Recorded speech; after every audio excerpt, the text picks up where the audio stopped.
నీ కొడుకు చచ్చిపోయాడు అనుకో, ఆడ ఆశ వదులుకో, నువ్వు వెళ్ళి బయట కూర్చో. ఏంటయ్యా అలా అంటున్నారు? అలా అనమాకండి, నాకు ఉన్నది ఆడు ఒక్కడేనయ్యా, ఎన్నో కష్టాలు పడి బతికించుకుంటున్నాను, అనమాకండి అయ్యా అన్న. వెళ్ళిపోను ముందు అన్నాడు. ఫ్రెండ్స్, విజయవాడలో లాకప్ డెత్ జరిగిందా? ఇప్పుడు ఈ విషయం మొత్తం సిటీని అల్లాడిస్తుంది. ఇది చాలా పెద్ద ఇష్యూగా మారిపోతుంది. రాష్ట్ర వ్యాప్తంగా కూడా ఇష్యూ వేరే వేరే కోణాల్లోకి వెళ్ళిపోతుంది అనమాట. నిజానికి ఇప్పుడు కాదు, 37 రోజుల క్రితం జరిగిన ఇష్యూ ఇది. విజయవాడలో కృష్ణలంక పోలీస్ స్టేషన్ ఏదైతే ఉందో అక్కడ సిఐ నాగరాజు ఆ స్టేషన్ పరిధిలో కేసులు నమోదైన గాదె సాయికృష్ణ అనే వ్యక్తిని మే నెల 10 ఆ ప్రాంతంలో తీసుకొచ్చాడని ఆ అబ్బాయి తల్లి చెప్తుంది, విజయలక్ష్మి అనే ఆవిడ. నిజానికి ఇది చాలా కాలం క్రితం జరిగింది. సాయికృష్ణ మీద చాలా కేసులు నమోదయ్యి ఉన్నాయి. అతను రౌడీ షీటర్గా చెప్తున్నారు.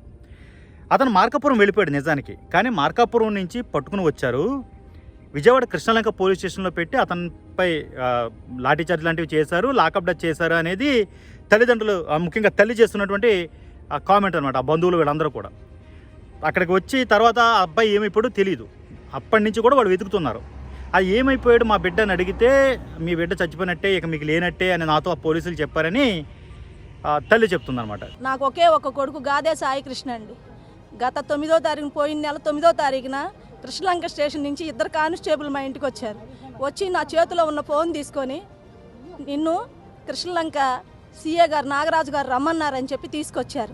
ఉదయం 11 గంటలకి నేను వెళ్ళిన తర్వాత లోపల నన్ను పిలిచి, నీ కొడుకు ఎక్కడా అని అడిగాడు. అడిగితే మా అబ్బాయి ఇక్కడ ఉండట్లేదు కదా అయ్యా, వెళ్ళిపోయాడు కదా అన్న. అంటే ఏమన్నాడు ఆయన, నీ కొడుకుని చంపేస్తా, నీ కొడుకు చచ్చిపోయాడు అనుకో, ఆడ ఆశ వదులుకో, నువ్వు వెళ్ళి బయట కూర్చో అన్నాడు నన్ను.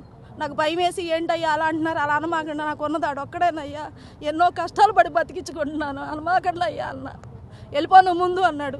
కనీసం ఆ బాడీని ఇస్తే దాన సంస్కారాలన్నా చేసుకుంటాము, అది కూడా లేకుండా చేశారు, నా బిడ్డ ఏమయ్యాడు అని ఆవిడ చాలా గట్టిగా పట్టుబడుతుంది. ఆ మధ్య విజయవాడ కోర్టు ముందు ఆమె ధర్నా కూడా చేసింది. అప్పుడు ఈ విషయం వెలుగులోకి వచ్చిందనమాట. ఆమె బంధువులు వీళ్ళందరూ కూడా కూర్చొని గాదె సాయికృష్ణ అసలు ఏమయ్యాడని చెప్పమని. అప్పటికి విషయం బయటకు వచ్చింది.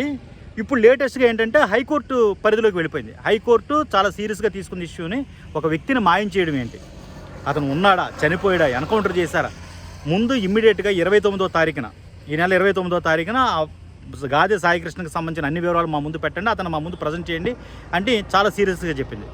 పోలీసులకు కూడా ఇష్యూ ఇది అర్థమైంది, దీనిలో ఉన్నటువంటి సీరియస్నెస్ అక్కడ ఉన్న అధికారులకు కూడా అర్థమైంది. ఇమీడియట్గా విజయవాడ సిపి రాజశేఖర్ బాబు ఎవరైతే ఈ ఘటనలో ఆరోపణలు ఎదుర్కొంటున్నారో సిఐ నాగరాజుని వీఆర్లో పంపించేశారు. మురళీకృష్ణ అనే కొత్త సిఐని అక్కడ నియమించారన్నమాట. దాంతో ఇష్యూ మరింత పెద్దగా మారిపోయింది. ఇప్పుడు ఇది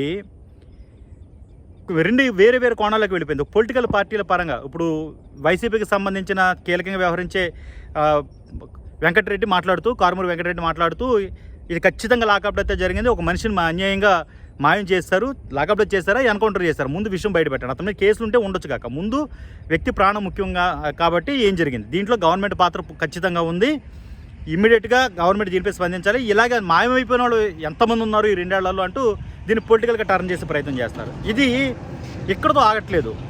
సడన్గా ఇది సామాజిక వర్గ యాంగిల్ తీసుకుంటుంది. రాధారంగ మిత్రమండలికి సంబంధించిన సభ్యులు కూడా ఇప్పుడు లేటెస్ట్గా ఈ ఇష్యూలో ముందుకు వస్తున్నారు. వాళ్ళు కూడా ఆ తల్లికి అండగా నిలబడ్డారు అనమాట. ఎందుకంటే అతను జనసేనకు సంబంధించి చాలా కీలకంగా వ్యవహరించి పవన్ కళ్యాణ్కి చాలా అభిమానంగా ఉండే వ్యక్తి అని వాళ్ళే చెప్తున్నారు, ఆ బంధువులు వీళ్ళందరూ కూడా. దాంతో ఇప్పుడు ఈ సామాజిక వర్గం యాంగిల్ తీసుకుంది. ఇది కాపు సామాజిక వర్గానికి సంబంధించిన నేతలు కూడా రంగంలోకి దిగుతున్నారు.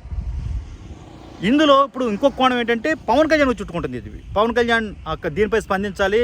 పవన్ కళ్యాణ్ అభిమాని, పవన్ కళ్యాణ్ పార్టీకి, జనసేన పార్టీకి చాలా కీలకంగా వ్యవహరించాడు. అతని మీద పవన్ కళ్యాణ్ ఇంతవరకు స్పందించలేదు, ఏం జరుగుతుందని చెప్పి. సో ఇష్యూ ఒక్కసారిగా చాలా పెద్దగా ఫ్లేరప్ అయిపోతుంది. దీనిపై గవర్నమెంట్ కానీ ఈ పొలిటికల్ పార్టీలు ఎవరైతే ఉన్నారో వాళ్ళందరూ కూడా ఇప్పుడు ఖచ్చితంగా స్పందించాల్సిన పరిస్థితి. రేపటి నుంచి ఇది ఇంకా సెన్సిటివ్గాను, ఇంటెన్స్గాను మారిపోయే అవకాశం చాలా ఎక్కువ కనబడుతుంది. దీనిపై ఈ మానవ హక్కుల సంఘాలు వీళ్ళు కూడా రంగంలోకి దిగే పరిస్థితి కూడా కనబడుతుంది. మానవ హక్కుల కమిషన్ వీళ్ళందరూ కూడా. పరిస్థితి అయితే ఆందోళనకరంగానే ఉంది. ఎప్పుడో 37 రోజుల క్రితం జరిగిపోయిన ఒక ఇష్యూ ఇప్పుడు నెమ్మదిగా ఫ్లేరప్ అవుతూ చాలా సెన్సిటివ్గా మారిపోతుంది. విజయవాడ నగరం మొత్తం కూడా ఒక ఉద్వేగభరితమైన వాతావరణం నెలకొని ఉంది. ఖచ్చితంగా ఆ తల్లి అయితే ముందు నా బిడ్డ వివరాలు చెప్పండి, బిడ్డ ఎక్కడ ఉన్నాడో చెప్పండి అంటూ చాలా గట్టిగానే పోరాడుతుంది. ఇంతవరకు కూడా దానికి సంబంధించి ఒక రౌడీ షీటర్కి ఇష్యూ అన్నట్టుగానే సైలెంట్గానే కాస్త చూసి చూడనట్టు ఉన్నవాళ్ళు కూడా ఇప్పుడు సిపి అక్కడ సిఐని వీఆర్కి పంపడంతో ఖచ్చితంగా ఇందులో ఏదో తప్పు జరిగింది. విజయవాడలో గతంలో చాలా ఏళ్ల క్రితం ఇలాంటి సంఘటనలు 1-2 జరిగాయి. ఇప్పుడు మళ్ళీ ఎన్నాళ్ళకు జరుగుతుంది. లా అండ్ ఆర్డర్ చేతిలో తీసుకుని పోలీసులు ఇలా ప్రవర్తిస్తున్నారని చెప్పి ఆరోపణలు ఎక్కువ అవుతున్నాయి. మరోవైపు పొలిటికల్ పార్టీస్ రంగంలో దిగుతున్నాయి. ఇప్పుడు ఈ మానవ హక్కు సంఘాలు కూడా దిగే ఛాన్సెస్ ఉన్నాయి. ఇవన్నీ చూస్తూ ఉంటే ఇది సామాజికపరమైన యాంగిల్లోనూ అటు పొలిటికల్ పార్టీల పరంగానూ చాలా చాలా కీలకంగా మారిపోయే ఇష్యూగా కనబడుతుంది. మరి దీన్ని ఎలా డీల్ చేస్తారో చూడాలి. ప్రభుత్వం దీనిపై ఇప్పుడు దృష్టి పెట్టాల్సిన అవసరం అవుతుంది. అందరిలోనూ ఇప్పుడు ఉన్న డౌట్, సాయి కృష్ణ ఏమయ్యాడు, సాయి కృష్ణని ఏం చేశారు, గాది సాయి కృష్ణ అతను ఎన్కౌంటర్ చేశారా, లాకప్ డెత్ చేశారా, లేకపోతే అతను తప్పించుకు పారిపోయాడు, ఏదో ఒక వెర్షన్ అయితే బయటకు చెప్పండి అనేది పోలీసుల మీద ఒత్తిడి అయితే పెరుగుతుంది అన్ని వైపుల నుంచి. ఇంతవరకు కూడా కాస్త లైట్గానే ఉన్నారు, కానీ ఎప్పుడైతే ఇక ఆ సీఐ ఎవరైతే ఆరోపణలు ఎదుర్కొంటున్నారో కృష్ణలంకకి సంబంధించిన సీఐ ఆయన్ని వీఆర్కి పంపించడం అనేది చూస్తుంటే ఖచ్చితంగా ఎక్కడో ఏదో తప్పు జరిగిందనే ఫీలింగ్ చాలా మందిలో ఉంది. మరి దీనిపై అటు పోలీస్ డిపార్ట్మెంట్ కావచ్చు, ఇటు గవర్నమెంట్ కావచ్చు ఎలాంటి యాక్షన్ తీసుకుంటారు, ఎలాంటి వివరణ ఇస్తారు, 29వ తారీఖున కోర్టు ముందు సాయికృష్ణను ప్రవేశపెడతారా, లేకపోతే జరిగిన సంఘటన యొక్క వివరాలను ముందు పెడతారా చూడాలి. తల్లి మాత్రం చాలా ఆందోళనలో ఉంది. పరిస్థితి అయితే చాలా చాలా చాలా ఉద్రిక్తభరితంగా మారే అవకాశాలు ఎక్కువ కనబడుతున్నాయి. మరి గవర్నమెంట్ ఎలా సాల్వ్ చేస్తుందో చూడాలి దీన్ని. మరిన్ని అప్డేట్స్ కోసం చూస్తూనే ఉండండి ఏబీపీ దేశం.